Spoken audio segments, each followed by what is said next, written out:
Olá, pessoal. Meu nome é Caroline Modenese. Eu sou mestranda do Programa Multicêntrico em Química de Minas Gerais, aqui da Unifei. Eu vou apresentar para vocês o seminário da disciplina de Química Analítica Avançada com os professores Rafael e Denise. Meu seminário é intitulado Determinação de Proteína pelo Método Kildan. Minha apresentação ela está dividida em introdução, onde eu vou falar um pouco sobre as proteínas, o que elas são, suas funções, sua estrutura e sua classificação. Em seguida, vou falar um pouco sobre o método de Kildan e suas etapas, que são digestão, destilação e titulação, e a instrumentação envolvida em cada uma dessas etapas. Por fim, vou mostrar um pouco dos cálculos utilizados, para a determinação das proteínas através da determinação de nitrogênio pelo método de Kildan. Bom, as proteínas, elas são macromoléculas orgânicas formadas por um conjunto de aminoácidos. E esses aminoácidos são ligados entre si através de ligações covalentes, chamadas ligações peptídicas. Os aminoácidos, eles são moléculas formadas por carbono, hidrogênio, oxigênio e nitrogênio. Como pode ver aqui nessa figura 1, O grupamento amino e o grupamento carboxila.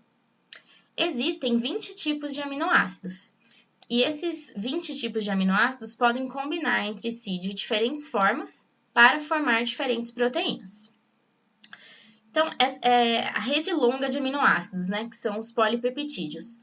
Esses polipeptídeos, eles são as longas cadeias de aminoácidos, e cada proteína ela é formada por uma ou mais cadeias polipeptídicas. Nessa figura aqui, mostra essas ligações peptídicas, Então, aqui em cima, a ligação de 2 aminoácidos, perdendo uma molécula de água, formando a ligação peptídica, que é essa em amarelo, que é hidrogênio, nitrogênio, carbono, duplo oxigênio.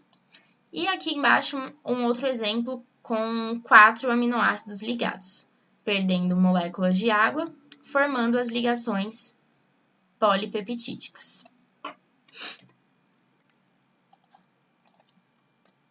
Bom, falando um pouco agora sobre as funções das proteínas, essas substâncias, elas exercem as mais diferentes funções no nosso organismo, participando inclusive da composição celular.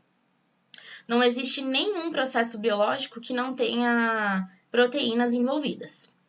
Então, dentre as funções atribuídas às proteínas, podemos destacar algumas delas. Sendo a primeira, a aceleração de uma reação química, ou seja, a proteína agindo como enzima, como é o exemplo da amilase salivar, que quebra o amido, e da lactase, quebrando a lactose. Outra função é a movimentação dos músculos, ou seja, a contração muscular, que ocorre graças a 2 proteínas, a miosina e a actina. Além disso, as proteínas também estão envolvidas na composição hormonal, como é o caso da insulina, e também na composição de anticorpos, atuando diretamente na defesa do nosso corpo. Outra função bastante importante é em relação à coagulação sanguínea. A fibrina, ela é uma proteína que atua na pele, formando uma rede que impede a passagem do sangue. E o transporte de oxigênio, bastante conhecido, e que é feito através da proteína hemoglobina. Aqui a figura 3 mostra a estrutura da hemoglobina, responsável pelo transporte de oxigênio.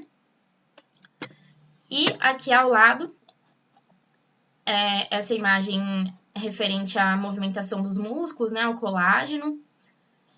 Aqui, em relação à coagulação sanguínea, um vaso sanguíneo normal, em seguida uma lesão no vaso sanguíneo e com a atuação da fibrina, formando uma rede para impedir a passagem do sangue e ajudar na cicatrização. E essa figura aqui abaixo mostra a ação das proteínas como anticorpos, atuando num sistema chave-fechadura. Bom, agora falando um pouco sobre a estrutura das proteínas, as proteínas elas possuem estrutura tridimensional, sendo compostas por 4 microestruturas, digamos assim, né? A estrutura primária, secundária, terciária e a estrutura quaternária. A estrutura primária, ela nada mais é que a sequência de aminoácidos, né? A fita de aminoácidos. E ela determina a estrutura secundária e a estrutura terciária. A estrutura secundária, ela se forma quando ocorre a ligação entre os elementos repetidos da cadeia principal. Ou seja, as junções desses elementos, né, das duas fitas, ela é feita através de ligações de hidrogênio. E nessa estrutura secundária já pode ser enxergado uma torção, né, da cadeia, as dobras, né, da cadeia, como se fosse o DNA. A estrutura terciária, ela corresponde à forma adquirida por um polipeptídeo depois da interação lateral das suas cadeias. Então, nesse caso, já é enxergado um maior enovelamento da cadeia polipeptídica. E a estrutura quaternária é a associação de duas ou mais cadeias polipeptídicas, né? Formando a proteína. Bom, agora falando um pouco sobre a classificação, as proteínas elas podem ser classificadas quanto à sua composição, quanto ao número de cadeias polipeptídicas e quanto à sua forma. Quanto à composição, elas podem ser classificadas em simples e conjugadas. As proteínas simples, elas liberam apenas aminoácidos durante a hidrólise. E as proteínas conjugadas, elas eliminam aminoácidos e um radical não peptídico, que é chamado de prostético. Quanto ao número de cadeias polipeptídicas, as proteínas podem ser monoméricas ou oligoméricas. As monoméricas são formadas por apenas uma cadeia polipeptídica e as oligoméricas por mais de uma cadeia polipeptídica. E por fim, quanto à sua forma, elas podem ser classificadas como fibrosas ou globulares.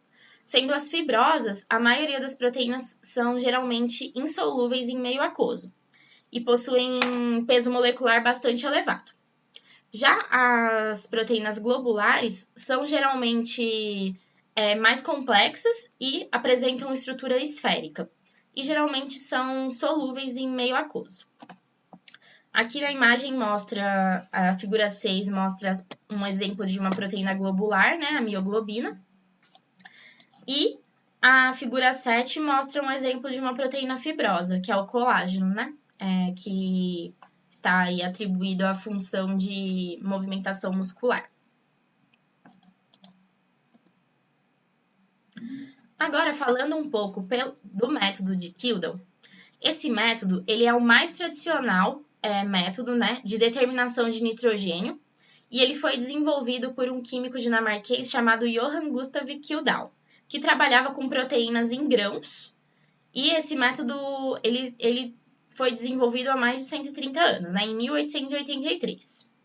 Ele foi intitulado de método de Kildall, né, em homenagem ao seu criador, e ele é amplamente utilizado na determinação da matéria hidrogenada total de uma amostra, que indiretamente possibilita a determinação da proteína bruta. E apesar de algumas mudanças nesse método, né, ao longo dos anos, a sua essência ela continua a mesma até os dias atuais. Então, esse método ele se fundamenta na destruição da matéria orgânica com ácido sulfúrico concentrado, em presença de um catalisador e por ação do calor, com posterior destilação e titulação do nitrogênio proveniente da amostra. É um método extremamente confiável e simples, e ele se apresenta em 3 etapas: a etapa de digestão, a etapa de destilação e a etapa de titulação.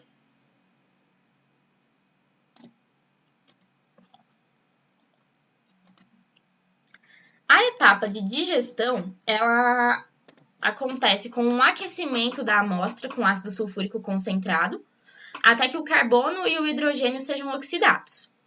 Com a finalidade de aumentar ainda mais a temperatura de ebulição do ácido e aumentar essa velocidade da reação, é adicionada uma mistura catalítica, né? E durante essa digestão, o carbono ele é transformado em dióxido de carbono e o hidrogênio em água. O nitrogênio da proteína, que é o interesse, ele é reduzido e transformado em sulfato de amônio, como mostra a reação. Então, a matéria orgânica é em contato com o ácido sulfúrico sob aquecimento e com a mistura catalítica, ocorre a formação de gases e o sulfato de amônio. Né? Essa digestão ela é conduzida dentro de um bloco digestor. Né? E dentro desse bloco, a amostra é digerida e transformada no nitrogênio amoniacal. Então, durante essa reação são formados os gases, como eu disse, como mostra a reação, né, que é proveniente do aquecimento do ácido sulfúrico.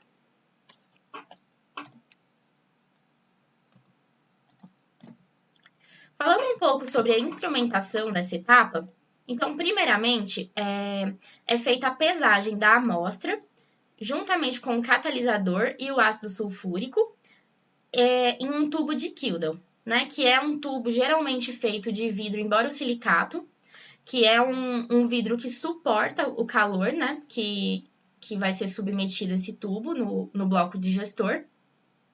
Então, esse tubo geralmente é colocado dentro de um becker, né, em balança analítica, tarado, e é feita a pesagem da amostra. Em seguida, adicionado o catalisador e o ácido sulfúrico e levado para um bloco digestor, que é esse equipamento aqui, né? Onde vai ser realizada a digestão da amostra. Esse bloco digestor, ele é uma espécie de uma câmara, né, com um funcionamento muito semelhante a uma chapa aquecedora, porém tem caixas para colocação dos tubos de Kilden. Então, como essa reação também ela é utilizado ácido, é ideal que esse bloco digestor esteja dentro de uma capela, né, por causa da liberação dos gases, proveniente da queima ali do ácido sulfúrico, né? E com a amostra digerida sob aquecimento com catalisador, é obtido o sulfato de amônio, né? Aqui essa imagem mostra as amostras antes e depois da digestão, né? Então, todo esse papelzinho onde foi pesada a amostra, né? Ele é consumido. Bom, a segunda etapa do método de Kilden é a destilação. O objetivo dessa etapa ele é transformar o nitrogênio presente na solução na forma de sulfato de amônio para amônia gasosa, né? Então, é adicionado um excesso de hidróxido de sódio sob aquecimento, ocorrendo a liberação da amônia, que é separada da mistura por destilação. Então, aqui essa reação mostra, né, o sulfato de amônio proveniente da etapa de digestão, reagindo com o hidróxido de sódio, formando a amônia gasosa. Essa amônia gasosa é coletada num Erlenmeyer, já com ácido bórico e indicador, obtendo-se assim o borato de amônio. Então, né, esse gás amoníaco obtido na destilação, ele reage com ácido bórico, obtendo o borato de amônio, né? Então, essa etapa, ela é conduzida dentro de um destilador de nitrogênio, que é um equipamento que funciona com um sistema de arraste de vapor. Então, a amostra que foi digerida na primeira etapa, ela é transferida diretamente para o destilador de nitrogênio, onde ocorre essa adição de hidróxido de sódio, obtendo-se assim, né, o gás amônio. Após a adição desse hidróxido de sódio, o equipamento de destilação é acionado, a caldeira é aquecida e o vapor gerado carrega todo o hidróxido de amônio através do sistema, conduzindo até o Erlen, como eu já tinha dito, que já deve conter o ácido bórico e o indicador, para que seja seguido para a terceira e última etapa, que é a titulação. Então, o destilador de nitrogênio, ele é responsável por destilar a amostra digerida na primeira etapa. Então, como eu disse, esse equipamento é um destilador de nitrogênio, né? Que é colocado nessa parte aqui é colocado o Erlenmeyer já com ácido bórico e o indicador. Aqui é encaixado o tubo de Kildall digerido. É adicionado um excesso de NaOH. Após essa adição, é ligada a caldeira. Aí acontece o arraste, formando amônio, né, o gás amônio, que é coletado nesse Erlen com ácido bórico. Aqui é o ácido bórico com indicador, obtendo-se assim o borato de amônio. A etapa final do método de Kildall consiste na titulação do borato de amônio, obtido na etapa de destilação, com uma solução de ácido sulfúrico ou ácido clorídrico padronizado. Então, o borato de amônio com ácido sulfúrico, nesse caso, é obtido o tetraborato de amônio, né? E quanto maior o volume do ácido gasto na titulação, maior a quantidade de nitrogênio presente na amostra. Aqui, a instrumentação utilizada na titulação, bastante conhecida, né? Suporte universal, a bureta, onde é colocado o ácido sulfúrico ou clorídrico, e o Erlenmeyer contendo o amônio, né? O borato de amônio. Aqui essa imagem abaixo mostra o branco, a amostra após a adição, né, de HCl já titulada e a amostra antes da adição do ácido. Bom, falando um pouco sobre as vantagens e desvantagens do método de Kildall, esse método ele é aplicado a todos os tipos de alimentos, então ele pode ser considerado, né, um método universal. Ele é relativamente simples, não é caro, é preciso. Trata-se de um método oficial para a determinação de proteínas, né, um método bastante conhecido. E ele vem sendo modificado para análise de microgramas de proteína. Como desvantagem, o método de Kildall ele mede nitrogênio orgânico total, não apenas nitrogênio da proteína. É demorado, né, já que, como a gente viu, tem diversas etapas que demandam bastante tempo e utiliza reagentes corrosivos, né, que não é também um ponto vantajoso para esse método.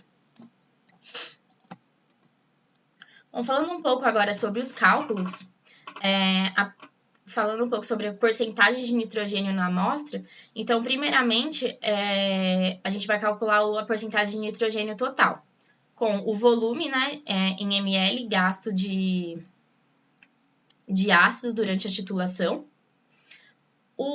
a normalidade relacionada ao ácido utilizado na titulação, o fator de correção também relacionado ao ácido, 0,014 é relacionado ao próprio nitrogênio, né, a massa, e aqui o peso da amostra em gramas. Com esse valor, calculado esse valor, essa porcentagem de nitrogênio total é jogada nessa fórmula e utilizando um fator de correção.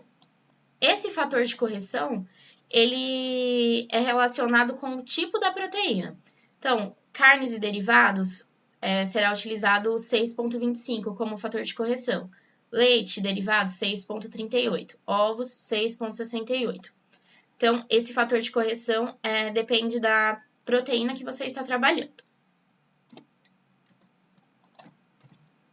Aqui eu deixei um vídeo para caso vocês queiram abrir para ver melhor como que o experimento realmente acontecendo. E qualquer dúvida, estou à disposição. Muito obrigada.